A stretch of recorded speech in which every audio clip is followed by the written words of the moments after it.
Bueno, ¿qué tal? Buenos días. Un placer para mí poder estar hoy en este evento. Realmente los saludo desde Salta a todos. Realmente hoy es un día especial, un día en donde transitamos esta tercera jornada y realmente agradezco la invitación a la licenciada Elena Andión y por supuesto a la licenciada Andrea Novao para estar hoy en esta jornada. ¿Cómo evaluamos la implementación de los paquetes de medidas en el área COVID? Y es un tema muy complicado, que me dieron un desafío. Realmente fue complicado y vamos a analizar por qué fue complicado, pero vamos a analizar lo que pudimos hacer, ¿sí? Simplemente para iniciar, los objetivos de esta presentación es evaluar en el contexto la implementación de paquetes de medidas en las unidades críticas, determinar la barrera de implementación de los paquetes de medidas en las unidades críticas y sobre todo conocer el costo de la no calidad en la prevención. ¿De qué depende la implementación exitosa de los paquetes de medida? En una primera instancia va a depender de la organización. ¿Por qué de la organización? Porque necesitamos un cambio organizacional, necesitamos que las organizaciones se comprometan en los paquetes de medidas, necesitamos que las organizaciones entiendan los paquetes de medida y sobre todo un cambio de actitud en el comportamiento. La gente tiene que entender que ya no podemos seguir haciendo lo de antes. Antes de la pandemia ya veníamos con cambios significativos en las unidades críticas y la pandemia generó un cambio mucho más grande aún. El clima institucional de seguridad fundamental. Todas las instituciones deben evaluar su clima de seguridad y deben tener sobre todo como objetivo estratégico dentro de las instituciones este clima de seguridad. En las políticas de seguridad o en las políticas de calidad de cada una de las instituciones debe estar este clima de seguridad mediante una atención integral. Obviamente que el piso o las bases donde se van a cementar todos estos cambios de actitud, de comportamiento, compromiso organizacional, y sobre todo la atención integral, es en el recurso humano. Entonces, generar competencias adecuadas para que estos cambios significativos no impacten en la atención de los pacientes es fundamental. Y para eso vamos a analizar 5 ejes importantes. ¿Qué necesito yo para implementar un paquete de medida? En una primera instancia, lo que necesito es un grupo de prácticas clínicas de evidencia relacionado con un proceso asistencial y obviamente que esté conjuntamente con un resultado sinérgico, que la gente entienda lo que quiere hacer, que la gente sepa cuál es el objetivo, que la gente que va a participar del paquete de medida esté comprometida con lo que quiere hacer. Es una forma estructurada de trabajar, es una forma de mejorar los procesos y mediante esta forma de mejorar los procesos es una forma de ordenar también los procesos, porque de alguna manera sabemos qué es lo que va primero, qué es lo que va después y cuántas son las cosas que tenemos que cumplir en el paquete de medidas. Los instrumentos, también es un instrumento multidisciplinario porque para elaborar un paquete de medidas necesitamos ser varios los actores para que este paquete de medidas sea realmente significativo o genere un impacto significativo dentro de nuestra atención. Mejora la seguridad de nuestros pacientes porque sabemos que vamos a implementar algo que tiene realmente evidencia científica. Obviamente va a ser un método sistemático. Los métodos sistemáticos, sabemos, ayer hablaron mucho sobre el proceso de atención de enfermería y sobre todo de este método científico que sabemos que en la implementación va a generar buenos resultados. Y obviamente la medición de los procesos. Implementar un paquete de medidas significa medir procesos. Se debe realizar en pacientes en todas las oportunidades. Esto quiere decir que sí o sí se debe implementar este paquete o cada una de las medidas del paquete. Esto es lo que nosotros llamábamos en control de infecciones el todo o nada. Si hay una de las medidas que no se implementa dentro del paquete de medidas, el paquete de medidas no está implementado correctamente. Es necesario que se genere este proceso de mejora cuando nosotros analizamos el paquete de medidas, saber cuál es la medida que menos se aplica o que tiene menos adherencia y modificarla o generar este proceso de mejora para que las personas del equipo entiendan por qué se tiene que implementar. Simplifican los procesos, los paquetes de medida está demostrado que simplifican los procesos, que van a mejorar la comunicación porque lo que está escrito es lo que tengo que hacer, que sobre todo esta comunicación interna entre los profesionales, esta pase de guardia estructurado que se tiene que hacer, donde los paquetes de medidas van a ser parte de un rol fundamental y obviamente que va a reducir la variabilidad. Para aquellas terapias intensivas que se manejan con indicadores sensibles en la calidad de atención, sabemos que la variabilidad en los indicadores genera unos recursos específicos de evaluación que se tienen que analizar y que de alguna manera van a generar mayor calidad de atención. Históricamente, la tendencia a llamarle bundle a todo lo que hacemos, a todas las hojas de verificación, es incorrecto. Sabemos que los paquetes de medidas mal elegidos no funcionan, no logran el impacto adecuado. Entonces, simplemente elegir las mejores medidas. Recuerden que el paquete de medidas son 2, 3, 4, 5 medidas bajo la mejor evidencia científica que los enfermeros, los médicos, los kinesiólogos y todos los que forman parte del equipo de las terapias intensivas tienen que conocerla y sobre todo hacer que funcionen. Las recomendaciones en la aplicación son muchísimas, pero elegí 3 en razón del tiempo que tengo para explicar cada una de ellas. Incluir, sobre todo que incluya a alguien de la dirección del hospital. En este caso, tengo la posibilidad de no solamente ser la enfermera en control de infecciones, estar a cargo de una gerencia dentro de la institución, por ende puedo participar de cada una de las actividades que se generan en la unidad crítica, definir líderes del proyecto, ¿sí? Obviamente, dentro de la UCI tiene que haber un líder, más allá de que el enfermero en control de infecciones pueda monitorizar el cumplimiento del paquete de medidas. Sabemos que los líderes de la UCI son los que se empoderan de la acción. Utilizar la presentación, siempre hacer una presentación de los paquetes de medida, la fundamentación de por qué se tiene que hacer lo que se va a hacer y no olvidar definir la situación epidemiológica y sobre todo el objeto que se pretende lograr. Esto es fundamental porque muchas veces sabemos o tenemos claro cuáles son los objetivos, pero el proceso no está claro. Y si el proceso no está claro, es muy difícil llegar a la meta.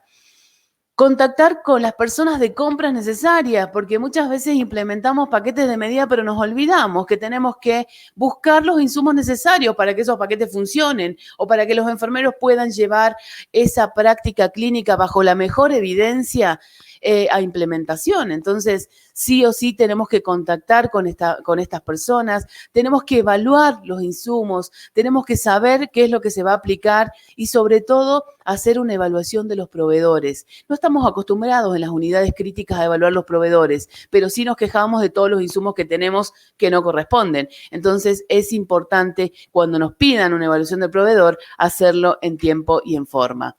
La aplicación del paquete de medidas son oportunidades de mejora continua. Todo el tiempo vamos a estar mejorando si implementamos paquetes de medida. Simplemente fijarnos la planificación, la ejecución, el control y la estrategia como el ciclo de mejora continua dentro del paquete de medida. Y realmente implementar esta oportunidad o esta mejora continua a través de la famosa estrategia de las 5E, la educación, evaluación, estímulo, enganche y ejecución. La educación en el monitoreo periódico del nivel de cumplimiento de las medidas incluidas en el paquete de recomendación, la vigilancia de las infecciones asociadas al cuidado de la salud, la evaluación de las reuniones, la devolución, el análisis y sobre todo el avance de la implementación. Este avance de la implementación lo tuvimos que hacer este año por Zoom porque no nos podíamos reunir más de 10 personas y la verdad que en una terapia intensiva con más de 30 camas realmente era muy difícil reunir a las personas. La identificación de nuevas causas que afectan el nivel de cumplimiento de medidas, el estímulo, la identificación de líderes, tanto médicos como enfermeros, como cualquier profesional que quiera liderar. En este caso tenemos las kinesiólogas especialistas en vía aérea muy empoderadas de su proceso y sobre todo de la prevención de la neumonía asociada a ventilación y esto hace que tengamos mejores resultados. Las reuniones en consenso, la formulación de procesos y planes, el enganche, hacer que la adquisición de los materiales esté, como decíamos recién, en tiempo y en forma. Tenemos mucha tecnología aplicada dentro de los paquetes de medidas, por ende, la evaluación tiene que ser constante. la corrección de factores que afectan el nivel de cumplimiento. Hemos detectado como nivel de cumplimiento, más adelante en la presentación lo voy a analizar un poco más y en la presentación del mediodía también, que la higiene de manos sabemos que es fundamental en todos los paquetes de medidas, figura la higiene de manos, pero sin embargo, el uso incorrecto del guante generó una abolición de los 5 momentos de higiene de manos. Y eso nos generó problemas, porque incrementaron las tasas de infecciones, porque la gente no se lavaba las manos porque creía que tenía los guantes. Y recuerden que en todos los paquetes de medida, siempre la higiene de manos es la primera medida. Entonces, la medida más económica y más efectiva para disminuir las infecciones asociadas al cuidado de la salud, y realmente en estos paquetes durante el COVID estuvo un poco descontrolada. Se debe mantener en el tiempo, o sea, sabemos que en nuestro caso específicamente, en nuestra institución, los paquetes de medidas van a tener que tener una sustentabilidad, como le llamamos nosotros desde la alta dirección, deben ser sustentables en el tiempo, se deben mantener y se debe de alguna manera controlar. Analizando un poco la evidencia, solamente le traje 2 estudios de investigación que siempre me parecieron muy interesantes, pero este estudio simplemente para decir que la implementación de paquetes de medidas son realmente significativos y lo tenemos que implementar correctamente. Este estudio me muestra que el efecto a largo plazo de atención combinada a la infección de torrente sanguíneo relacionada con un catéter venoso central en un seguimiento de 5 años con más de 24.163 días de catéter, una tasa de uso importantísima, con más de 45.000 días de internación en 5 años, ha demostrado resultados significativos. Vamos a ir a la conclusión directamente, donde a través del paquete de cuidados logramos reducir el éxito de la infección asociada a catéter venoso central. Luego de 5 años de seguimiento se observó el efecto de este paquete de medida, que fue escalonado, o sea que se fue logrando en el tiempo un mejor resultado, fue persistente y siempre y cuando se trabaje en equipo y que el proyecto sea integral. Es lo que venimos hablando en las diapositivas anteriores. Analizando un poco la evidencia con respecto a neumonía asociada a ventilación, vamos a ver que hay diferentes estudios sobre neumonía. Es más, imagínense que con COVID, desde marzo hasta ahora se publicaron muchísimos estudios. Simplemente voy a mencionar que hay estudios que tienen muy buena metodología, y esto hace que nosotros podamos analizar de una forma diferente la implementación de paquetes de medida. Y sobre todo, las tecnologías que se aplican en estos paquetes de medidas asociadas a neumonía. ¿Por qué? Porque si no tenemos buena tecnología, esto va a disminuir significativamente el éxito. Por último, las medidas preventivas para el valor preventivo se van a aprobar siempre que se agrupen en paquetes para neumonía asociada a ventilación, y se ha demostrado, fíjense, que la aspiración de secreciones subglóticas demostró un beneficio consistente, y esto es importante porque siempre entra como en dilema si la aspiración subglótica es mejor o no es mejor, y si tenemos las condiciones para aplicarla o no. Si tenemos las condiciones, siempre va a ser mejor, y obviamente lo que tenemos que hacer es implementar alta tecnología. ¿Qué pasó en nuestras unidades críticas? Y realmente creo que nos pasaron muchas cosas, pero vamos a ir resumiendo lo que vivimos durante el COVID-19. La capacitación solo pudo ser online. Esto que teníamos antes, el bedside de la enfermera en control de infecciones, no se pudo hacer. El entrenamiento fue muy limitado, pero hubo entrenamiento, necesitábamos el entrenamiento. El recurso humano en la rotación constante del aislamiento, sobre todo, había mucha sobrecarga laboral porque la gente se infectaba y los compañeros tenían que cubrir. Hemos tratado en nuestra institución de no hacer más de 8 horas de trabajo para que la gente pueda descansar, porque sabemos que la gente que no puede descansar puede cometer mucho más errores. Los insumos son limitados porque tuvimos muchos insumos que no llegaban a nuestra provincia, porque como Estados Unidos, todo se quedaba en Estados Unidos. Nos pasó en la Argentina que todo se quedaba en Buenos Aires y teníamos algunas limitaciones. No nos hemos quedado sin insumos, pero sí tuvimos limitaciones, y los registros en el caso de las unidades críticas eran muy escasos. Teníamos registros muy limitados. Eso hacía que la enfermera en control de infecciones tenga que trabajar el doble. Un gran problema, y esto simplemente en forma ilustrativa, es que la gente en la unidad de cuidados críticos creía que mientras más cosas se ponía, más se protegía y después era mucho más difícil sacarse todo lo que se ponía, ¿sí? Entonces hemos tenido mucha controversia con si me pongo un barbijo, 2 barbijos, 3 barbijos. Hemos visto gente que se ponía hasta 3, 4 pares de guantes. Hemos visto gente que se ponía absolutamente un montón de cosas que después dificultaba mucho el retiro de los elementos de protección. Una cantidad importante de personas que tenían que entrar a las unidades críticas para movilizar al paciente, para ejecutar todas las acciones. Eso aumentaba el riesgo y hacía que los paquetes de medidas disminuyan su cumplimiento, porque donde hay muchas manos es mucho más difícil la implementación. Se implementaban cosas que no tenían evidencia científica, tenían barbijo N95 para áreas comunes, por ejemplo, donde no había aerosolización, era como una sobreprotección en algunas oportunidades, o simplemente se implementaban estos plásticos de separación, que lo he visto en algunas instituciones y me puse esta foto para analizarlo, simplemente porque este plástico nadie lo limpiaba, y si está ahí nadie lo limpia, y la verdad que es mejor que no esté. Entonces, simplemente medidas básicas aplicadas en todos los momentos llevaba al éxito en la implementación de paquetes de medida, en la prevención sobre todo. En las unidades críticas había gente que realmente cumplía con las medidas y había gente que no cumplía. Sabemos que hay un estudio que hizo Harvard ya hace muchos años donde dice que el 1% de las personas que no cumple, no quiere cumplir, pero el 99% de las personas que sí quiere cumplir, simplemente se equivoca. Entonces, lo que tenemos que hacer acá es analizar por qué nos equivocamos. Y fíjense en la foto que está hacia la izquierda, van a ver que la gente, hay algunos que usaban guantes, hay otros que no usaban, había gente que usaba guantes hasta para tomar el té y había gente que no usaba guantes para nada. Entonces, los extremos no son buenos, simplemente tenemos que cumplir. Las unidades críticas se tornaron en unidades llenas de muchos elementos. Eso nos generó un problema en la implementación, sobre todo de la higiene hospitalaria.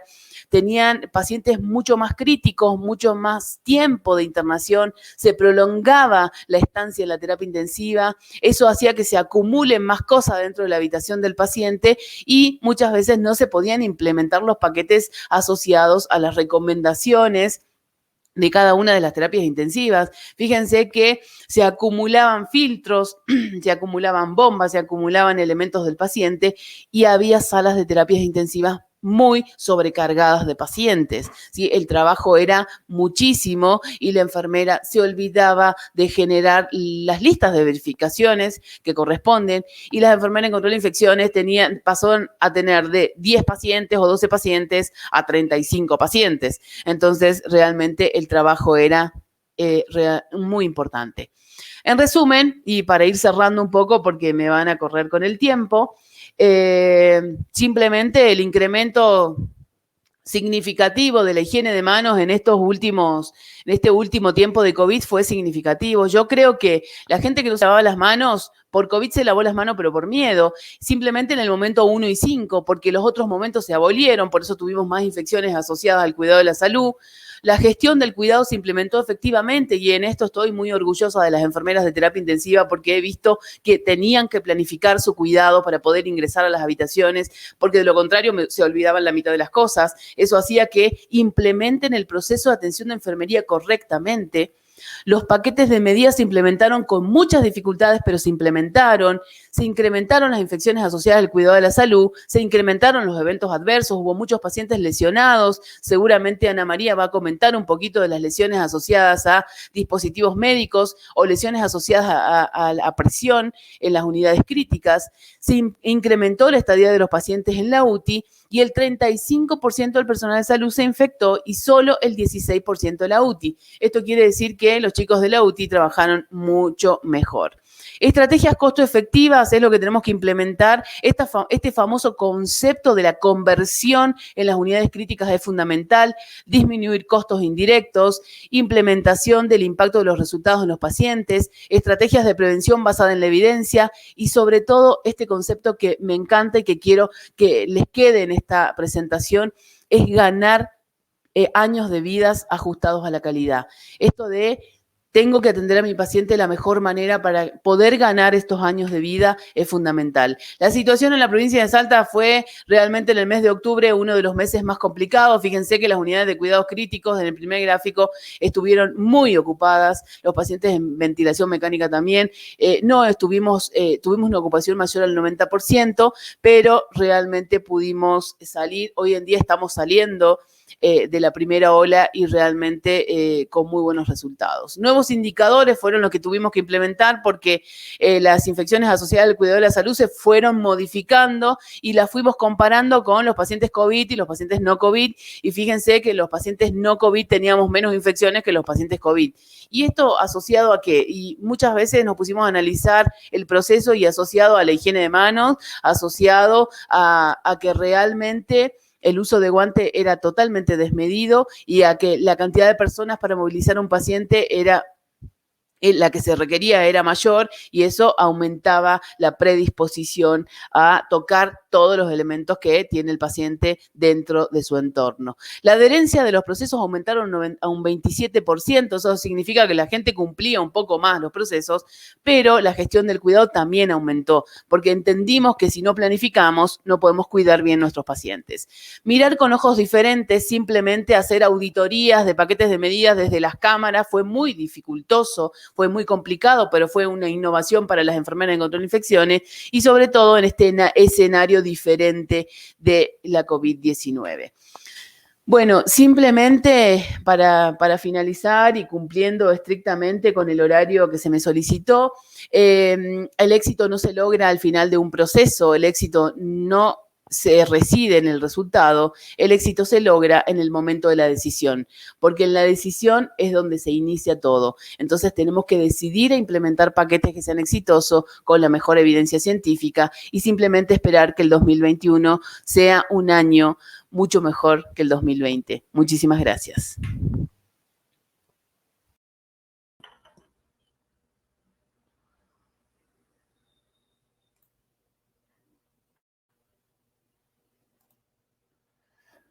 Bueno, buenos días a todos. Quiero agradecer en primer lugar a la licenciada Andión, a la licenciada Carrizo, al comité organizador de este Congreso Virtual 2020, que pude observar que el nivel de las exposiciones en las que pude observar fue muy alto a como nos tiene acostumbrado a DECI en todos sus congresos.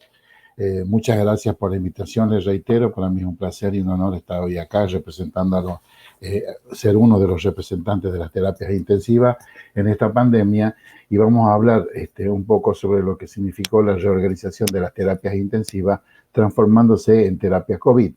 Y esto representó y sigue representando un gran desafío en la prevención de organismos multiresistentes dentro de nuestras terapias asociados a los pacientes que ya estaban cursando una neumonía por COVID. Como primera medida, nosotros tuvimos que enfocarnos en 3 acciones muy importantes. Tuvimos que entender que los servicios de medicina intensiva y los profesionales del paciente crítico debieron dar una respuesta adecuada, programada y organizada para la atención sanitaria de los pacientes con COVID grave. Todo esto fue coordinado a nivel país y en algunas provincias también a través de nuestras sociedades científicas, a través de la participación de la Sociedad Argentina de Terapia Intensiva, de ADESI, de SADI, de distintas organizaciones del país que trabajaron estrechamente con el Ministerio de Salud de la Nación. En nuestro caso, hemos trabajado representando a la Sociedad Argentina de Terapia Intensiva, a nuestro capítulo de Enfermería Crítica, juntamente y de la mano con la Dirección Nacional de Enfermería desde el minuto 0 de la pandemia. Eso nos permitió poder diseñar estrategias de capacitación y de apoyo a los enfermeros intensivistas, no solo de los hospitales que ya tenían terapias intensivas, sino de aquellos hospitales denominados hospitales vulnerables, que son aquellos donde se abrieron una terapia intensiva, donde antes no la tenía, o se abrieron terapias intensivas con profesionales médicos y enfermeros sin formación en terapia intensiva. Todo esto representó un gran desafío para el sistema sanitario de nuestro país, como lo significó para el mundo entero.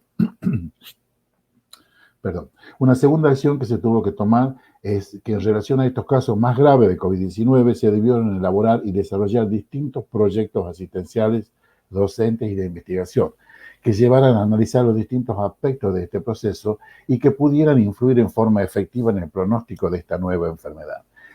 Si bien nosotros teníamos demasiada información que venía de Europa, creo que la primera ola de esta pandemia, como a todo el mundo, nos llegó muy de cerca y muy rápido.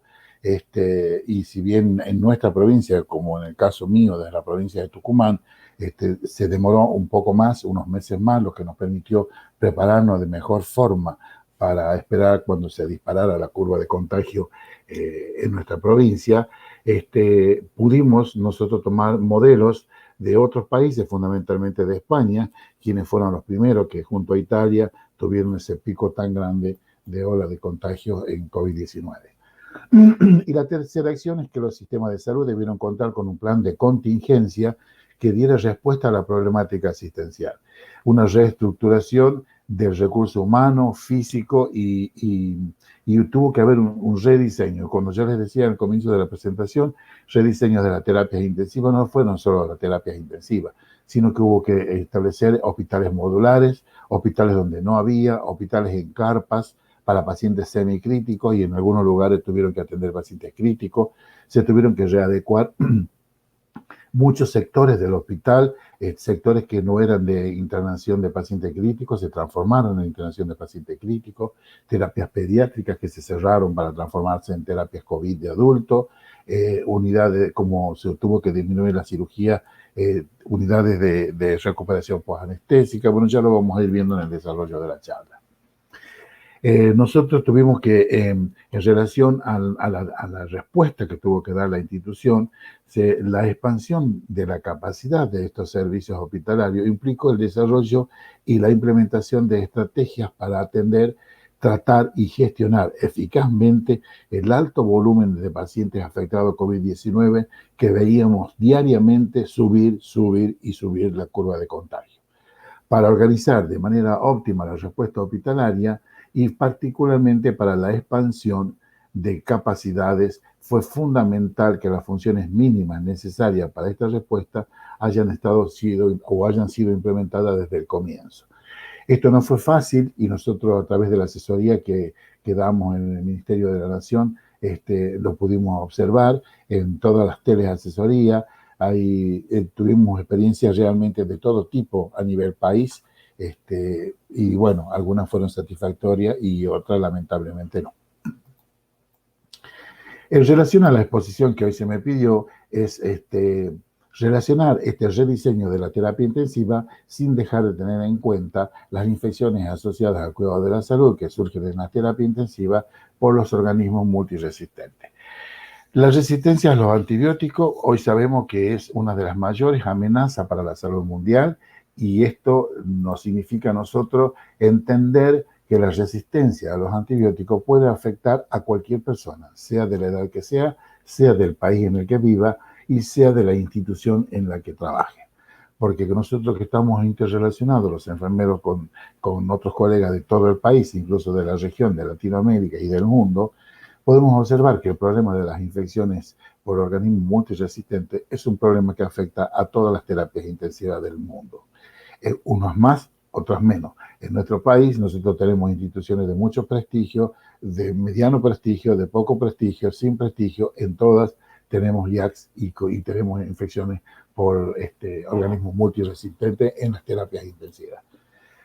La resistencia a los antibióticos es un fenómeno natural, aunque el uso indebido de estos fármacos en el ser humano y los animales está acelerando un proceso. Este es uno de los graves problemas de la resistencia microbiana en todo el mundo por el mal uso. Por eso que se implementaron a nivel mundial distintas campañas para la concientización del uso racional de los antibióticos, que incluye al personal de salud y a la comunidad que también hace mal uso de los antibióticos porque recurren a la automedicación y se administran antibióticos cuando no lo son necesarios. Cada vez es mayor el número de infecciones cuyo tratamiento se vuelve más difícil debido a la pérdida de eficacia de esos antibióticos. Ese es uno de los graves problemas. La resistencia a los antibióticos prolonga las estancias hospitalarias, incrementa los costos médicos y aumenta la mortalidad. Lo explicó muy bien Paula en su exposición anterior a la mía, donde quedó perfectamente establecido, y esto es algo que los profesionales de la salud conocemos bastante bien, sobre todo lo que gestionamos en los sistemas de salud. Y especialmente en la terapia intensiva, cuando sabemos que la terapia intensiva es el sector de internación más caro dentro del hospital. En base a toda la evidencia científica que existía, como les dije hace un momento, y a los principios basados de la medicina de guerra, epidemia y catástrofe, fue primordial mantener el agrupamiento y el aislamiento por cohorte de estos pacientes. Esto significó agruparlo o aislarlo en un mismo lugar a todos los pacientes críticos y considerado también los precríticos COVID-19 de la siguiente manera. Los enfermos críticos afectados a COVID-19 debieron estar concentrados en unidades de cuidado intensivo. Y les repito, esto significó que se les llamen unidades de cuidado intensivo a unidades que no lo eran, pero que fueron acondicionadas, ya la vamos a ir viendo, en el transcurso de la pandemia, para poder dar respuesta y que ninguno de los ciudadanos se quedaran sin una cama en terapia intensiva. Prepararnos para la pandemia COVID-19, hemos aprendido las lecciones de Milán. Esta es una forma de encarar la pandemia. Empieza ahora la comunicación con la administración hospitalaria, definir el plan de contención. En algunos casos, a nivel del Ministerio de Salud de cada provincia, se elaboró un plan de contención, o se le llamó un plan de contingencia, y ese plan de contingencia fue también elaborado por cada institución hospitalaria una vez que el Ministerio determinó cuáles eran las unidades hospitalarias que iban a ser destinadas para la atención exclusivamente del paciente COVID y cuáles no. Luego significó el segundo paso obtener todos los insumos suficientes y sobre todo los equipos de protección personal. Cuando hablamos de los insumos, estamos hablando justamente de los EPP, que también habló algo Paula, y que fueron un gran problema en muchas instituciones de la Argentina. Nosotros a través de la teleasesoría pudimos observar y tuvimos que asesorar en muchas circunstancias a enfermeros donde denunciaban o manifestaban que no disponían de los elementos de protección personal o en cantidad o en calidad suficiente. Este fue uno de los grandes problemas de la pandemia. Obviamente en algunos casos porque quienes compran no hacían la compra adecuada en tiempo y en forma, y en otros casos porque el inicio de la pandemia a algunos ministerios los encontró desprovistos y tuvieron problemas por la falta de abastecimiento para poder comprar los elementos como correspondía. Acá también pudimos observar que los distintos ministerios tuvieron que abastecerse de equipos usados solamente en las terapias intensivas, como ventiladores mecánicos, monitores multiparamétricos, bombas, camas de terapia intensiva y demás, para poder abrir unidades de terapia intensiva en lugares donde no existía. El personal, también habló Paula algo sobre esto. A nosotros en mi provincia especialmente hemos empezado a trabajar desde el 15 de marzo. Y la curva de contagio se disparó en mi provincia a partir de agosto de este año. O sea que a nosotros nos permitió elaborar un plan de capacitación juntamente con los enfermeros intensivistas y los ESI de la provincia, porque nos tocó capacitar en cada hospital destinado a la atención COVID de nuestra provincia, y que fueron 6 hospitales de Tucumán, y que estuvo a cargo de nosotros los enfermeros intensivistas, juntamente con los ESI de cada institución. Fue un muy buen trabajo, pues fue una capacitación presencial, porque no había muy pocos casos y estaba muy controlada la pandemia en ese momento. Y luego, cuando ya comenzaron a aumentarse los casos y demás, hemos continuado con esa capacitación de manera virtual. Preparar las terapias intensivas fue un gran desafío para todo el equipo de salud. Ya vamos a ir viendo en la medida que se desarrolla la charla cómo encaramos nosotros la preparación de las terapias intensivas. Y como les decía, había que aumentar la capacidad de camas de unidades de terapia intensiva dentro del hospital, porque sin lugar a duda iba a ser alta la curva de contagio. Y se debieron establecer metas claras para los pacientes, familiares y para el equipo de salud. Eso siempre debió estar claro. En algunos casos lo estuvo, en muchas otras instituciones no lo estuvo. ¿Cuáles fueron los ejes de la reorganización y de la expansión de los servicios hospitalarios? Hubo que categorizar el flujo de los pacientes en el interior del hospital y de la red asistencial para la continuidad del cuidado. ¿Qué significó esto? Significó que el Ministerio estableció cuáles iban a ser los hospitales destinados a la atención de los pacientes COVID, tanto de pacientes semicríticos como críticos. Luego se abrieron hospitales modulares para la internación de pacientes leves a moderados que requerían internación. Y se destinó, en mi caso, que trabajo en el Hospital Ángel C. Padilla de Tucumán, que es un hospital de alta complejidad, fue designado como el único hospital no COVID de la provincia.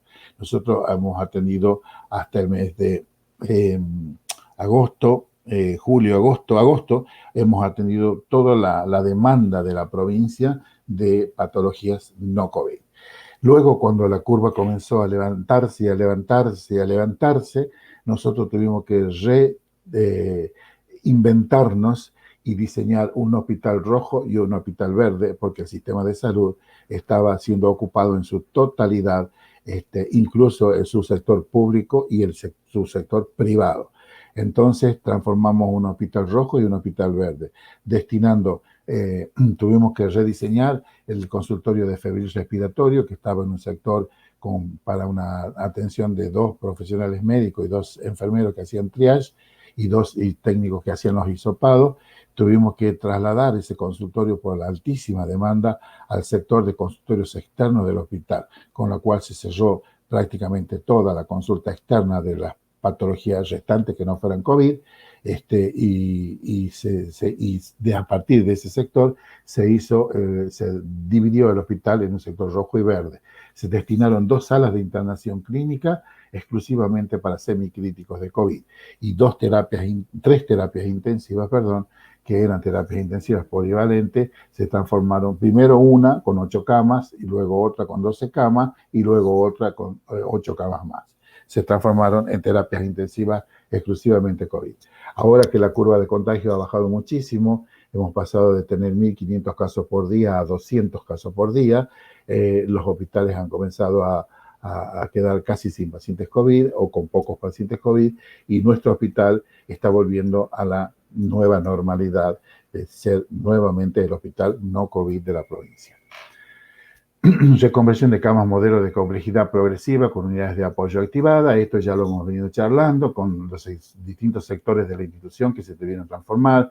Unidades de terapia intensiva en terapias de adultos COVID, unidades coronarias, unidades de recuperación postanestésica o sectores de internación general que debieron transformarse en terapias intensivas.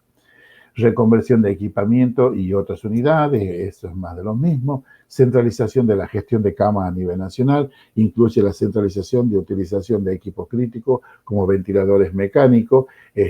Bueno, eso se centralizó a nivel, en nuestra provincia se centralizó a nivel ministerio, y de acuerdo a la respuesta de camas que iba dando cada institución, primero se hizo una distribución a todas las instituciones que lo requerían, y luego cuando se fueron rediseñando o retransformando, como en nuestro caso, por ejemplo, que hemos rediseñado los sectores para que sean COVID, hemos recibido equipamiento extra en todo lo que fue necesario. Esto fue muy bueno porque a los servicios de internación de los hospitales que no tenían, por ejemplo, paneles de gases en salas de internación general, se instalaron en todas las salas. Eso es un ejemplo de los beneficios que tuvieron los servicios, ¿no?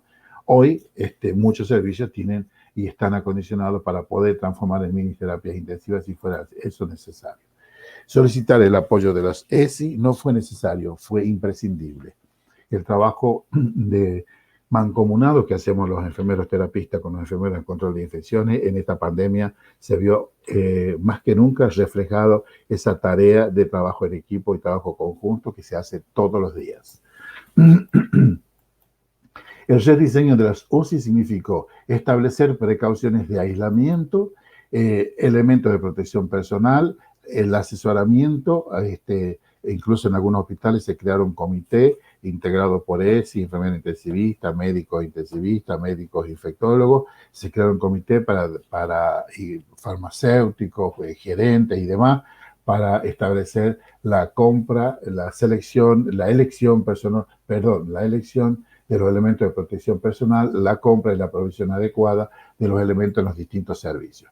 La gestión del personal, que ya lo vamos a ver, fue imprescindible porque como Ya veníamos denunciando a nivel país la escasez de los enfermeros en relación a la cantidad de habitantes que tiene la nación. En esta pandemia se vio exacerbada esa necesidad de enfermeros, y no solo de enfermeros generalistas, sino de enfermeros intensivistas, que es una gran preocupación a nivel mundial de los enfermeros intensivistas y de los médicos intensivistas. La gestión de los recursos materiales, bueno, significó en los enfermeros jefes de cada unidad un trabajo extra y un esfuerzo tremendo juntamente con los ESI para que se pudiera disponer de todos los recursos necesarios. Significó tener que rediseñar la planta física de las terapias intensivas, que ya la vamos a ver. Tuvo que establecer competencias laborales de todo el equipo de salud, incluidos los supervisores de enfermería, para que quedara perfectamente establecido cuál era el rol de cada uno de nosotros dentro de las instituciones hospitalarias, especialmente dentro de las terapias intensivas. Se tuvieron que revisar las normas y procedimientos de enfermería para adecuarla exclusivamente a la atención de pacientes críticos con COVID-19. Todos sabemos que no es lo mismo atender a un paciente ventilado por un trauma de tórax o por un neurotrauma que un paciente ventilado con una neumonía por COVID-19. Entonces hubo que readecuar las normas y procedimientos para la atención de estos pacientes para proteger al equipo de salud fundamentalmente. Y hubo que elaborar recomendaciones específicas para el manejo del paciente crítico. Nosotros lo hicimos en la provincia, elaboramos un pequeño manual. Se elaboraron tanto para la atención del paciente crítico con COVID-19 como para la atención del cuidado desde el punto de vista de los enfermeros del control de infecciones. Fueron dos herramientas muy útiles para todo el personal que estuvieron disponibles no solo en formato papel, sino también en formato en las aplicaciones de los celulares. La dotación del personal significó que la relación habitual, la misma que debe ser siempre, una enfermera por turno y por cada 2 pacientes críticos en la unidad de cuidados intermedios, puede ser 1-4 de la relación. Se requirió un refuerzo de una enfermera cada 4 o 6 camas que sirvió de apoyo para los momentos de máxima carga de trabajo dentro de la UCI, por ejemplo, cuando se ponían de cúbito prono a los pacientes, en los momentos de la intubación, en la realización de técnicas especiales, cuando hubo que trasladar a pacientes, etc. Y para posible sustitución en caso de bajas durante los turnos de trabajo, que hubieron muchas bajas, como ya lo comentó Paula. En mi caso, en mi hospital, nosotros tuvimos un altísimo índice, tuvimos cerca del 25% de las enfermeras de la terapia más grande de mi hospital contagiadas. Nuestro hospital no era COVID, no teníamos paciente COVID. Las enfermeras se contagiaron fuera de la institución hospitalaria. Cuando nos tuvimos que transformar en una terapia, en un hospital COVID, el equipo de salud estaba bastante preparado y eso no fue una gran ventaja. En nuestro caso personal fue una gran ventaja contar con meses para la preparación del equipo. La enfermería de apoyo debe ser un enfermero profesional experimentado que pueda suplir la menor experiencia y conocimientos de otros profesionales. Nosotros también nos tocó, como en muchos lugares de la Argentina, tener que diagramar enfermeros con poca experiencia o sin experiencia en terapia intensiva, pero siempre hemos dejado un enfermero, por lo menos un enfermero con experiencia en terapia intensiva, que pudiera dirigir, controlar y supervisar el trabajo dentro de la terapia intensiva y con esos enfermeros que no tenían experiencia. El espacio físico y la infraestructura de una terapia intensiva se tuvo que rediseñar. Como les digo, esta es una de las terapias nuestras, la terapia 2. Este rediseño se hizo en consenso entre el Departamento de Enfermería y las enfermeras de control de infección, en este caso con la licenciada Karina Soria, que es una de nuestras ESI y que trabajó con nosotros en este rediseño. Este es el ingreso a la unidad de terapia intensiva, este es el sector de médicos, esta es la recepción, este es el estar de enfermería, que es un estar muy grande, muy cómodo para el personal de enfermería. Acá están las camas de los pacientes, este es el área de trabajo. Bueno, hubo que hacer todo un rediseño, como ustedes ven acá, y acá nosotros, ese rediseño estaba acompañado con este flujograma, donde está referenciado cuál es el sector para cada cosa y lo que se debe hacer en cada una de estas cosas. Nosotros hemos tenido la suerte de contar con sectores para ducha. Nosotros hemos solicitado al inicio de la pandemia la provisión de ambos verdes de quirófano para todo el equipo de salud de las distintas terapias intensivas. Entonces el personal de salud llegaba a la institución, se le daba su ambo, se ponía el ambo verde de la institución, trabajaba todo su turno con el ambo de la institución, terminaba el turno, se sacaba el ambo, lo mandaba al lavadero y se podía bañar, se debía bañar, cambiarse, ponerse su ropa y se iba a su casa bañado y con su ropa limpia sin haberla contaminado. Esa fue una gran ventaja para nosotros que por suerte en nuestro hospital lo pudimos hacer. No en todos los hospitales se pudo hacer esto. Bueno, también se tuvo que rediseñar para poder prever el manejo de los pacientes con decúbito-prono, que ya lo va a hablar mejor que yo a esto mi compañera Ana Bejarano. ¿Cuáles fueron las estrategias de prevención y control de microorganismos multiresistentes que se tuvieron que implementar? Bueno, las básicas. Adherencia a la higiene de manos. Si bien sabemos que la higiene de manos es básico, más que básico, es uno de los procedimientos que mayor resistencia tiene el equipo de salud y no logro entenderlo por qué. Las buenas prácticas del personal de salud, sobre todo en los momentos de los procedimientos invasivos, es esencial para disminuir las infecciones por organismos multiresistentes dentro de la terapia intensiva. La higiene y la desinfección diaria del entorno del paciente, no solo por el virus del SARS-CoV-2, sino por todos los organismos multiresistentes que tenemos dentro de la terapia intensiva. Muchas veces el personal de salud no logró dimensionar esto. Pensaron que el ingreso de los pacientes con COVID-19 a la terapia intensiva significaba que solamente estaban con una neumonía por COVID-19.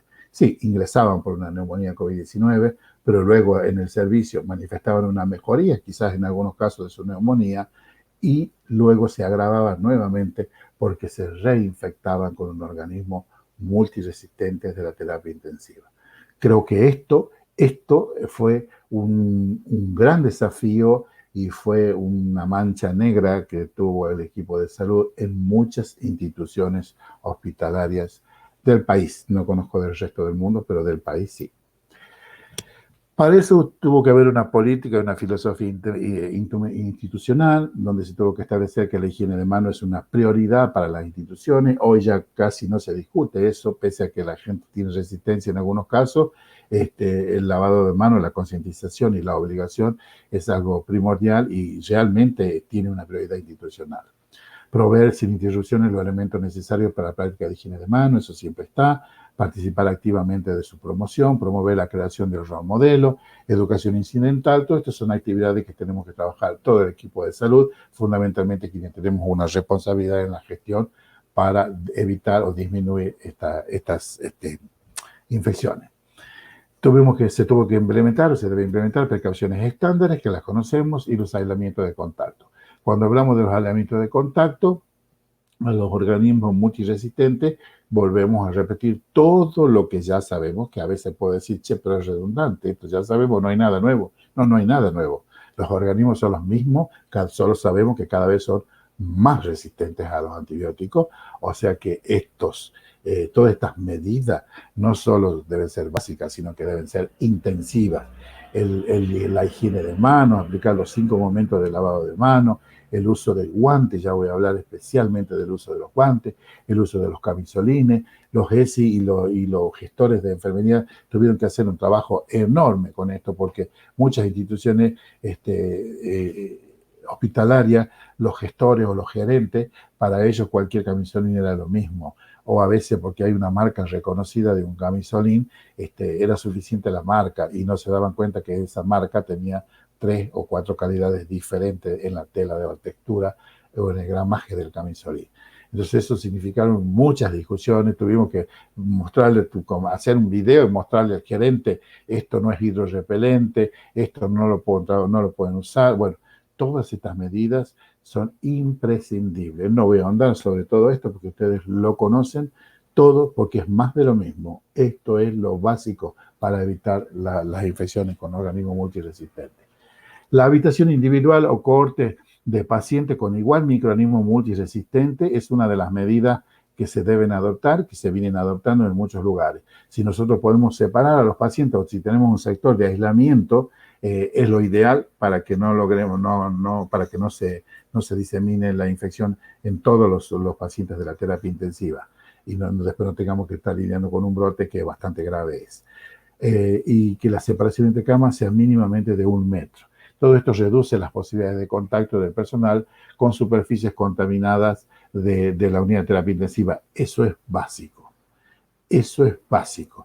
Y sobre todo que no haya circulación de elementos de la unidad de pacientes, elementos, insumos o equipamiento de la unidad de los pacientes que están con infecciones multiresistentes hacia cualquier otro sector de la terapia intensiva.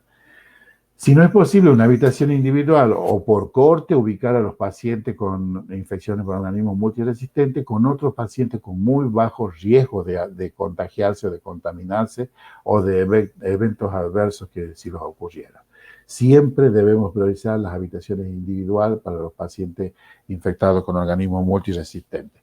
No siempre se puede, lo sabemos, pero bueno, los enfermeros somos artistas para darnos maña y poder improvisar sectores de aislamiento dentro de la terapia intensiva. El tema es que tenemos que lograr que todas estas medidas se cumplan. Bueno, los 5 momentos de higiene. Marcelo, disculpa, estamos en tiempo. Listo. Ya voy terminando. Esto voy a hablar sobre el uso de los guantes. Nosotros hemos observado en algunas instituciones que el equipo de salud por miedo utilizaban 2 pares de guantes. Entre paciente y paciente no había higiene de manos, solo se cambiaban un par de guantes, con lo cual terminaron contaminando y elevando el número de infecciones por organismos multiresistentes. Bueno, esto es más de lo mismo, todo lo que ustedes conocen. Esto ya se lo dije hace un momento. La contaminación de la superficie que conforman el entorno del paciente contribuyen a la transmisión de patógenos. Es más de lo mismo. Esta es una imagen que me la regaló mi amiga, la licenciada Andión, en algún momento y que siempre la comparto cada vez que tengo posibilidad, porque esto realmente nos representa cómo está la unidad de terapia intensiva contaminada y que nosotros no lo vemos todos los días.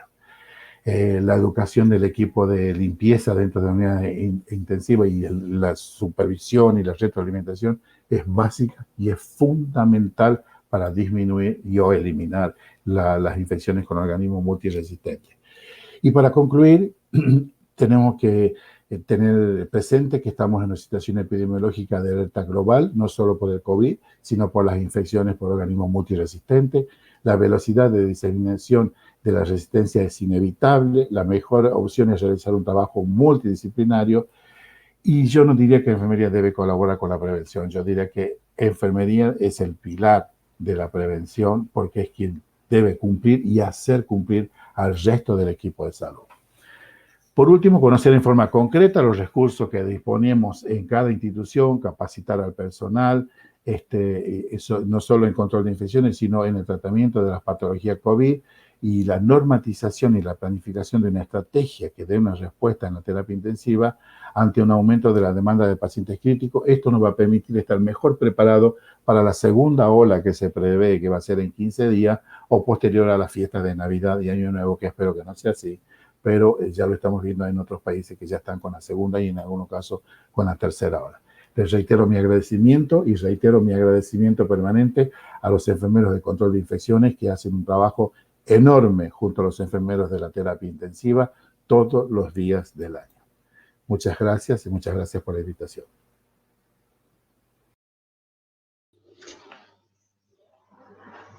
Buenos días a todos. Bueno, siguiendo con esta última parte de esta mesa maravillosa que ha sido hasta ahora, la verdad que siento una gran responsabilidad y ante todo quiero agradecer a Paula Carrizo por los llamados que tuvo, por permitirme compartir esta mesa, a Elena Andión por su generosidad y a mi compañera Natalia Figueroa por la presentación. Bueno, un poco, la verdad que fue bastante desafiante poder hablar con respecto a esto, porque estamos en plena situación, ¿no? Lamentablemente nos queda bastante por analizar y nos queda bastante poco tiempo para analizar las cosas, ¿no? En cuanto a tiempo de capacidad de trabajo, cuando las organizaciones no están bien organizadas en cuanto a comités de calidad, de seguridad y control de infecciones, ¿no? Así que, bueno, admiro lo que está haciendo Paula desde esa valoración de procesos que están haciendo en su hospital. Bueno, en realidad sentimos que las infecciones asociadas a los cuidados de la salud en estos pacientes COVID nos han picado todos los números que teníamos, han picado. Es como que todos los gérmenes que antes no teníamos han aparecido en estos pacientes, no teníamos bacteriemia asociada a catéter, aparecieron en estos pacientes, y por supuesto la neumonía asociada a la ventilación mecánica. ¿Qué sabemos hasta ahora? Sabemos que es una neumonitis viral que produce distrés respiratorio, que estamos ante una falla respiratoria hipoxémica, que casi todos los pacientes graves o un gran porcentaje de los pacientes graves requiere ventilación mecánica. Por eso las estrategias creo que van por otro lado. Lo ideal es que nuestros pacientes no lleguen a ventilación mecánica porque se complican y aumenta la mortalidad. Y hay un mayor riesgo de neumonía bacteriana. Los datos son bastante poco claros porque todavía faltan datos, ¿no? Yo creo que quizás para el próximo año vamos a tener un poco más de datos en lo que respecta al riesgo el riesgo de neumonía asociada relacionado con los pacientes COVID, más que nada saber por qué razón está pasando esto. Yo creo que una de las razones es que están más tiempo en ventilación mecánica, ¿no? Entonces, en este trabajo que es prospectivo, pero es con bastante pocos pacientes, ¿qué pasó? Se duplicó la neumonía, la incidencia de neumonía por cada 1000 días de ventilación mecánica invasiva. Y es más o menos lo que nos está pasando a nosotros. Nosotros estamos en 14.5, 14.4 casos cada 1000 días de ventilación mecánica invasivas, pero ellos estaban a la mitad de eso y ahora lo duplicaron, ¿no? Más o menos un 30% de los pacientes desarrollaron neumonía a ventilación mecánica. ¿Y qué conclusión llegan en este trabajo ellos? Primero, la urgencia del trabajo durante la pandemia, todo es urgente. La utilización de equipos de protección personal, que es un poco lo que estuvieron hablando mis compañeros anteriormente, la rotación del personal poco entrenado, que ya vamos a ver cómo analizamos eso, y la disminución en todo lo que son las medidas de prevención de la neumonía asociada a ventilación mecánica, que tiene que ver un poco con lo que decía Paula, la poca adherencia a los paquetes de medidas, ¿no? Ahora bien, ¿qué puede mejorar a nuestros pacientes COVID? Primero, reducir la extensión y la duración de la hipoxemia grave. Para eso los pacientes tienen que llegar antes, tratarlos antes, hacerle pronovigil y todo lo que estamos conociendo ahora, ¿no? Reducir la propensión a sufrir lesiones pulmonares inducidas por el ventilador, y acá donde juega un papel muy importante la capacidad que tienen el personal que está en cuidados intensivos, que lamentablemente, como se agrandaron la cantidad de camas en tan poco tiempo, hay mucho personal no entrenado, ya sea médico, kinesiólogos, enfermeros, en el que es el manejo de la ventilación mecánica, porque estamos ante una neumonía distinta. Y por supuesto que hay que tratar de reducir la aparición de neumonía asociada a ventilador, la neumonía nosocomial asociada a ventilación mecánica, porque sabemos que, como ya lo sabemos, prolonga el tiempo de estadía en cuidados intensivos y aumenta la mortalidad de nuestros pacientes. Y en este trabajo dijeron, bueno, ¿qué pasa con la posición prono? En la posición prono pensamos que habitualmente ese lago orofaringeo se forma menos, las secreciones de los pacientes salen más, entonces podría ser un punto para pensar en que si tengo un mejor drenaje alveolar, la posibilidad de que los pacientes tengan neumonía asociada a ventilación mecánica sea menor. Aún no se ha podido comprobar, pero sí quizás en algún momento podremos ver que las neumonías no se producen dentro de los primeros 7 días, que son donde habitualmente los pacientes le hacemos prono precoz. Estos pacientes ingresan, se ventilan y se los prona. Y la neumonía asociada a ventilación mecánica no está relacionada con el prono, aparentemente, por los datos que nosotros manejamos de nuestro paciente, sino que se producen 7 a 8 días después del paciente estar en ventilación mecánica, cuando quizás no estamos haciendo ya posición prono. ¿Qué dicen ellos en algunas teorías que desarrollaron? Esta sexta teoría dicen que la posición prono se podría dar mayor drenaje de las secreciones y del mismo edema alveolar, por lo tanto, haría que las posibilidades de neumonía sean menores. Y otros dicen que no han observado una mayor salida de secreciones en posición prono. Así que está bastante discutido esto de que si la posición prono podría disminuir la posibilidad de neumonía asociada a ventilación mecánica. Lo que sí sabemos es que nuestros pacientes se infectan. Y ese drenaje postural que se hace, que también es parte de la función de la posición prono, reduciría la neumonía asociada a ventilador, no lo sabemos, pero teóricamente esto podría generar organismos propagadores y mediadores inflamatorios en el tejido pulmonar, lo que también llevaría a un mayor daño, mayor probabilidad de infecciones. Y si uno se pone a mirar en uno de los mayores trabajos que hay con respecto a la posición prono, que fue el que nos cambió un poco la cabeza a todos los que hacemos cuidados intensivos a partir del año 2013, en esta que fue una de las muestras mayores de pacientes, uno de los estudios más importantes con respecto a la posición prono, mostró poca señal de beneficio de la posición prono con respecto a la neumonía asociada a ventilación mecánica. Yo creo que el problema del prono está relacionado con los cuidados, ¿no? Ahí donde está el problema. Y cuando uno se pone a analizar ¿cuáles son los factores que sí o sí debo tener en cuenta cuando pongo un paciente en posición prono que tienen que ver con esto de evitar una neumonía asociada a ventilación mecánica? Primero, tener en cuenta que debo vaciar el estómago. Asegurar la correcta posición del tubo endotraqueal para que no haya desplazamiento y para que el tubo endotraqueal no se salga y tenga que reintubarlo, porque sabemos que la reintubación aumenta la probabilidad de neumonía asociada a ventilación mecánica. ¿Qué otras cosas? Asegurar que la lengua esté dentro de la boca del paciente, que es otro problema que tenemos para la higiene bucal, y asegurar la permeabilidad y la fijación de la vía aérea, como decíamos anteriormente, para evitar los desplazamientos. Suspender la alimentación enteral 1 hora antes para evitar el vómito y la regurgitación. Tener en cuenta que estamos usando bloqueantes neuromusculares en estos pacientes, por lo tanto quizás a veces los movimientos peristálticos se vean disminuidos.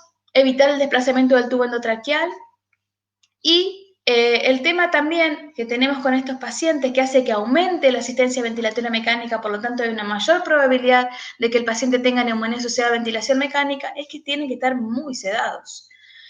Hemos llegado al máximo de tolerancia de sedantes y bloqueantes neuromusculares en la institución a tal punto que se terminaron los sedantes en la Argentina, ¿no?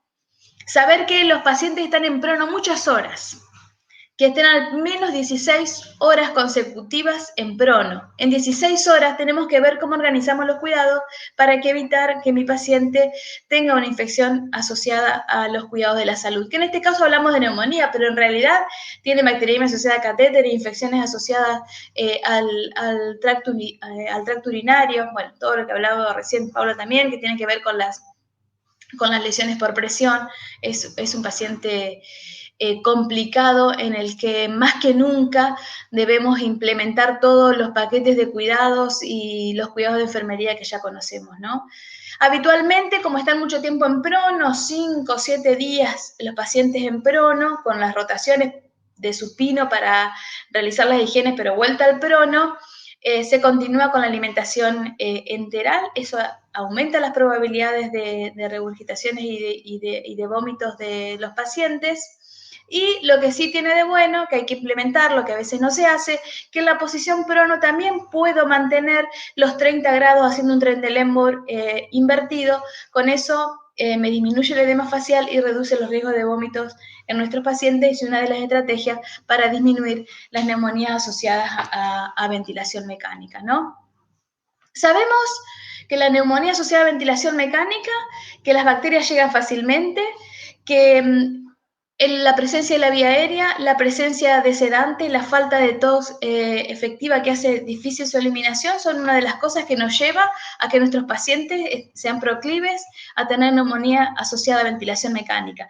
Entenderlo siempre que va de arriba para abajo, que habitualmente los gérmenes que se encuentran en la boca se encuentran luego en el pulmón. Por lo tanto, creo que es me van a saber ustedes desasnar en esto, que saben mucho más que yo de control de infecciones, pero es una de las infecciones asociadas a los cuidados de la salud que tiene directa relación con el cuidado de enfermería, ¿no? Porque tiene que ver con la fijación del tubo, con el lavado de la boca y con todos los cuidados de posicionamiento sumado al uso de algunas estrategias como son los tubos endotraqueales con aspiración subglótica. ¿Qué pasa con nuestros pacientes COVID? ¿Cuáles son los factores de riesgo para que ellos puedan desarrollar neumonía asociada a ventilación mecánica? Primero, como dijimos, alto uso de sedación y bloqueantes neuromusculares. Altísimo. altísimo. Cuando ya en las terapias intensivas, hace unos 10 años, estábamos retirando los sedantes y trabajando con la familia, tuvimos que volver atrás, los pacientes totalmente sedados, con sujeciones mecánicas en la cama, los pacientes solos, tuvimos que modificar los protocolos de destete porque no podríamos hacer los protocolos habituales, los riesgos de reintubación de los pacientes, porque uno va poco, va menos y disminuye la cantidad de hora de enfermería, hora paciente de enfermería. Son pacientes que están en asistencia ventilatoria mecánica, lo cual es un problema. Y lo más importante acá es el COVID. El COVID vino a modificarnos un montón de cosas, que es un poco lo que hablábamos, ¿no? Esto del uso de los elementos de protección personal, del paciente que está solo, de que tenemos que agrupar las tareas y hacer todo junto en un mismo momento, que pasamos menos cantidad de personas y pasamos menos tiempo. Todo eso se convierte en un gran factor de riesgo para el desarrollo de neumonía asociada a ventilación mecánica.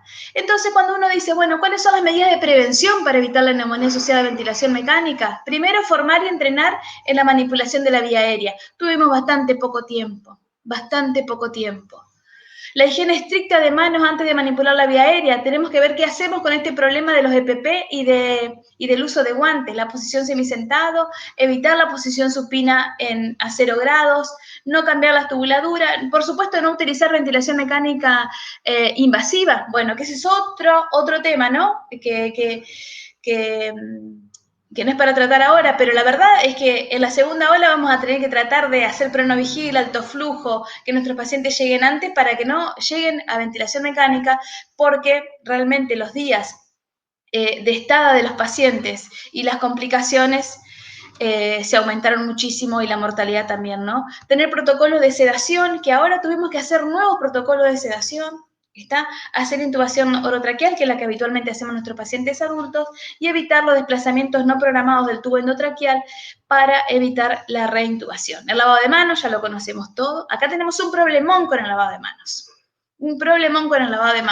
Nosotros lo que hicimos fue poner a nuestros pacientes en las unidades cerradas con pileta para el lavado de manos para que se puedan tratar de respetar estos 5 momentos. ¿Qué pasó con estos 5 momentos? En realidad lo que hicimos fue tratar de que todo lo que es manejo de catéteres vía aérea sea separado de la higiene del paciente, porque si no se entraba a hacer todo junto, entonces se lo higienizaba el paciente, se cambiaba la fijación, se cambiaba las curaciones del catéter o se cambiaban las guías o todo lo que es el manejo de las vías centrales y periféricas, pero todo se hacía en el mismo acto. Y es muy difícil, con todos los EPP, se ponían 2 o 3 guantes y todos los errores que ustedes manifestaban son todas cosas que también nosotros tuvimos que ir mejorando. Entonces dijimos, bueno, se entra para las técnicas asépticas, que son lo que es el manejo de la vía aérea y la parte de vías centrales y curaciones y todo lo demás, y aparte se entra para la higiene corporal del paciente, porque si no, en eso fue uno de los graves errores que encontramos, porque de ninguna manera se respetaban los 5 momentos del lavado de manos y el cambio de guantes con la pileta dentro de la unidad para hacer un correcto lavado de manos, tratando de evitar el famoso pasaje de alcohol sobre los guantes, que sabemos que es riesgoso y no funciona. Tratar de buscar una fijación correcta. Esto es primordial cuando voy a pronar al paciente, para evitar los movimientos, porque cada vez que yo hago movimiento del tubo endotraqueal, además de la lesión, hace que el lago orofaringio vaya hacia abajo y se produzca inoculación de todas esas secreciones que van de la boca, recordando que las infecciones habitualmente son de arriba para abajo. Nosotros utilizamos el método de la tela adhesiva, que es el que mejor nos funciona. Este es el que habitualmente nosotros usamos. Eso hace que el tubo esté en medio de la boca y no se produzcan desplazamientos, y aunque el paciente se lo quiera sacar, es difícil de sacar. Lo ideal es que no se usen gasas, que los tubos no queden para los costados, que no haya movilización, porque se producen desplazamientos. Y el mayor riesgo no es solamente la neumonía por las filtraciones del lago orofaringio, sino que el mayor riesgo es la autoextubación. Y la verdad que en este paciente pronado, que se extube pronado y que además esté totalmente bloqueado, se convierte en un riesgo y aumenta la morbimortalidad de nuestro paciente, entendiendo que también tenemos los fijadores comerciales que sería ideal tenerlo, a nosotros no nos funcionaron porque se producían muchas lesiones peribucales, pero la verdad es que para la fijación del tubo y para la función que tienen que cumplir y que nos permite limpiar la boca, son geniales. Otra de las cosas, el control de la presión del manguito. El control de la presión del manguito hay que hacerlo antes de pronar al paciente y después de pronar el paciente, porque sí o sí hay algunos movimientos del cuello que hacen que sabemos que la tráquea no es homogénea en toda su longitud. Entonces, según donde se quede colocado el balón, va a ser la presión que se va a ejercer. Para la presión es muy importante esto. En los pacientes COVID, si dicen, bueno, hasta 30, no pongan 25, se pone el máximo que se tolera. Está el máximo que dicen las normativas. Primero lo llevo a los 60-90. Cuando yo llevo la presión de neumotaponamiento hasta los 60-90, hago que se ubique el balón, entonces después lo voy bajando. ¿Está? Primero lo ubico, así no se desplaza, y después voy bajando hasta llegar. Nosotros utilizamos 30 centímetros de agua, entendiendo que cuando uno retira la medición ya tenés un poco de pérdida ahí, más o menos 4 centímetros, más o menos 4 centímetros de agua. ¿Está? Tienen que tener los medidores. Si ustedes quieren entrar a otro tipo de medidores, se pueden hacer los medidores caseros, que muchos que hacen cuidados intensivos seguramente deben hacerlo, pero sí o sí se debe medir para evitar que no esté bajo, porque hace fugas y aumenta la probabilidad de neumonía, y para que no esté alto para que se produzcan lesiones, pero sí siempre estar al máximo elevado. El tema de la cama semi-incorporada, en realidad en los pacientes en posición prono no podemos incorporar la cabecera, o sea, lo que hacemos es, en las camas que se puede hacer, es invertir totalmente la cama, que es una de las posiciones que te permiten hacer las camas ortopédicas, y dejarla entre el lémur invertido de más o menos 20 o 30 grados. Por ahí los 30 grados no se puede hacer porque son pacientes muy obesos y se produce desplazamiento, pero ponemos un bloqueo a nivel de los pies y eso nos permite elevar la cabecera del paciente, de los pacientes. En realidad, pocos tenemos esas camas, nosotros no las tenemos esas camas, así que se buscan los medidores que traen los teléfonos, o se puede usar otro tipo de medición con cosas de geometría que habitualmente íbamos a la escuela para hacer la posición de 30 grados. Por supuesto, la intubación orotraqueal y la sonda orogástrica para disminuir la probabilidad de sinusitis es muy importante. Aparte, la sonda orogástrica me permite una mejor limpieza de la nariz de los pacientes, porque si no tengo cuando el paciente está en posición prono, tengo una sonda que le sale por la nariz, el tubo que le sale por la boca, y son muchas cosas para controlar, y habitualmente se producen desplazamientos no programados de la sonda nasogástrica. Evitar los cambios en los circuitos, que eso ya lo sabemos, pero ahora no solamente tenemos que evitar los cambios en los circuitos. El problema fue que nos entregaron nuevos ventiladores con circuitos que no eran los correctos, eso hizo que no funcionaran y se tenían que cambiar sí o sí más de lo que queríamos, ¿no? El tema ahora, el objetivo en COVID es evitar la aerosolización. Y también una de las formas de evitar la aerosolización es sí o sí en todos nuestros pacientes utilizar circuitos de aspiración cerrados, pero no porque disminuya la neumonía asociada a ventilación mecánica, que hasta ahora no se ha comprobado, sino que porque producen menor aerosolización. Nosotros tomamos la decisión de que al 100% de los pacientes ventilados se le pone circuito de aspiración cerrado. ¿Por qué? Porque como tenemos circulación comunitaria, en el mismo momento que tuvimos circulación comunitaria, no sabemos qué paciente puede llegar a ser COVID, ¿no?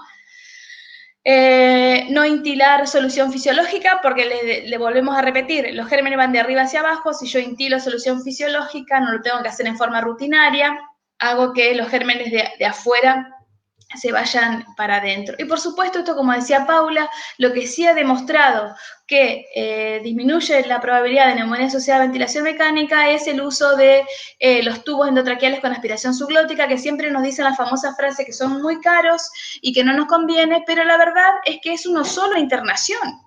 Es un solo tubo endotraqueal en la internación. Yo creo que vale la pena poder tenerlo porque reduce la neumonía asociada a ventilación mecánica. No nos conta a nosotros en nuestra población las lesiones de la mucosa traqueal, eso depende de la calidad de los tubos endotraqueales. El alto costo hay que verlo, es uno solo por internación. Y por supuesto que sabemos que previene, más que nada, la neumonía temprana. Pero ¿qué pasa con esto? Hay que saber manejarlo. Lo ideal es que uno tenga una aspiración pequeña, continua ahí, y si no lo tiene que hacer con la jeringa, suavemente, pero hay que hacerlo. Hay que hacerlo. Y en estos pacientes se nos complica un poco, como entramos poco, antes lo hacíamos la aspiración cada 2 horas, ahora lo tenemos que hacer cada 4 horas. Entonces uno dice, bueno, a la neumonía asociada a ventilación mecánica habitualmente se llega por aspiración, por microaspiraciones. ¿De qué va a depender eso? ¿De la cantidad de contenido oral aspirado? No lo sabemos. ¿De la frecuencia de la aspiración? Depende de cómo lo valoremos. ¿Del tipo de contenido? ¿De la profundidad de la aspiración? ¿De la capacidad de expectoración que tiene el paciente que no tiene capacidad de expectorar porque está totalmente bloqueado? ¿De la respuesta inmunológica del usuario que no lo podemos manejar? Pero sí hay algo que podemos manejar, que es la higiene bucal. Lo único que podemos controlar nosotros en estos pacientes es la higiene bucal. Hay bastantes dimes y diretes en cuanto a la clorexidina. Nosotros usamos la clorexidina al 0,12%. La verdad que no hay mucho trabajo para decir, bueno, es lo que recomiendan, pero nunca sabemos cada cuánto tiempo lo tenemos que dejar en la boca, bueno, qué concentración nos está dando farmacia, qué concentración tenemos que tener. Y la verdad es que si uno dice, se ha demostrado que el cepillado disminuye la neumonía asociada a ventilación mecánica, no se ha demostrado, pero sí tiene otras ventajas en cuanto a la limpieza y poder llegar a otros lugares con el cepillado de la ventilación, de la boca, ¿no? La higiene bucal es una gran situación y en los pacientes en posición prona ¿se puede hacer? Sí se puede hacer, siempre con ayuda. ¿Quién tiene que ayudarme? El médico, me tiene que ayudar el kinesiólogo, porque tiene que estar alguien manejando la vía aérea para yo poder hacer el cambio de fijación y poder hacer, lamentablemente no tengo foto porque no podemos entrar con teléfono en las unidades, pero es un momento de que te lleva aproximadamente, nosotros estuvimos contando el tiempo y son aproximadamente 20 minutos es un montón, el lavado de la boca y el cambio de fijación del tubo endotraqueal en los pacientes en posición prono, que lo hacemos 2 veces al día nosotros en nuestra sala, y si los pacientes están muy críticos y a veces las rotaciones de la cabeza hace que los pacientes desaturen o el tubo se empieza a doblar, que es uno de los problemas que tuvimos, lo hacemos una vez al día. Es lo que hemos logrado hacer, pero sí se limpia la cavidad oral sin cambio de la fijación del tubo endotraqueal. Tengo que observar el estado de la cavidad oral. En muchas instituciones se introdujo también a los odontólogos, si tienen en las instituciones, porque los odontólogos dejaron de atender un gran tiempo o tienen pocos pacientes, entonces ellos nos ayudan en lo que es la valoración de la cavidad oral por el tema del edema que se produce de los labios, el edema que se produce en las encías y las lesiones que se puedan tener. Hay que humectar prelavado porque si uno pasa el cepillo lastima. Hay que hacer el cepillado dental, tanto de la lengua como del paladar, con el lavado químico, con la solución que tenga. Nosotros usamos clorexidina al 0,12% y luego hay que humectarlo. Y también esto es importante, las interconsultas con los odontólogos. La humectación habitualmente lo hacemos con lo que se le pide a la familia, que tiene que ver con los humectantes que venden en la farmacia. Y la verdad es que la higiene bucodental, este es un documento interesante, ¿no? Que trató de agrupar si hago higiene bucal con gel antiséptico en comparación con otros, si cepillado de dientes o no cepillado de dientes, si es manual o con cepillado eléctrico, y bueno, ellos llegaron a la conclusión de que hay que hacer una higiene bucal efectiva en todos los pacientes que reciben ventilación mecánica en la unidad de cuidados intensivos, que con enjuague bucal o con gel de clorexidina se redujo la probabilidad de neumonía asociada a ventilación mecánica, por lo tanto, creemos que ustedes saben mucho más que yo al respecto, que se puede usar cualquier enjuague, inclusive se está usando el peróxido de hidrógeno, que son los que habitualmente venden en los supermercados al 1%. Usar cepillado o no cepillado no habría demasiadas diferencias. Lo que sí, el cepillado me evita que el paciente me llegue a lesionar un dedo, que pueda llegar a otros lugares y quitar la placa que se forma o el biofilm que se forma en la placa. Este es nuestro procedimiento, que le pusimos poquitos pasos para poder hacerlo. Nosotros llenamos una jeringa con clorexidina, se le cepilla al paciente y luego se le aspira. En este caso, un paciente con traqueostomía es mucho más fácil realizar el procedimiento. Pero hay muchas mejores cosas. Hay cepillos que van conectados, que ya traen clorexidina, que van conectados directamente a la aspiración y se hace mucho más fácil, que son los cepillos descartables. Nosotros, por una cuestión de costo, no llegamos. Muchas gracias por la participación de ustedes. Bueno.